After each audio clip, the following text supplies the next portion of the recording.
Welcome back. In this lesson, we'll learn about function declarations. Function declarations are also called function prototypes. A function declaration tells the compiler important information about a function before the function is actually defined. This includes the function name, the return type, and the parameters. For example, consider this line int add followed by two integer parameters and a semicolon. This line is the function declaration. It tells the compiler there will be a function named add.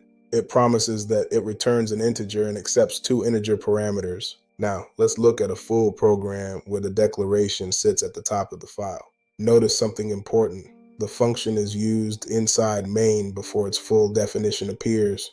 Without the declaration, the compiler would not know about the function yet when it reaches that line. This could produce a compilation error. That's why declarations are so important. Remember the difference. A declaration only introduces the function to the system.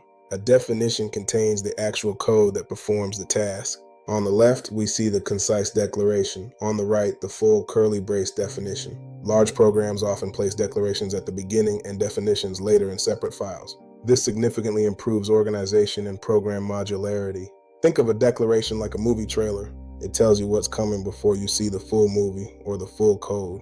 A common mistake is mismatching the declaration and the definition. The return type and parameters must match exactly for the code to compile correctly. So let's wrap up what we've learned about declarations. First, function declarations inform the compiler about what's ahead in the code. Second, they allow functions to be used before they are fully defined. And finally, they improve program structure and organization. Great work. Next, we'll learn how to pass values into functions using pass by value.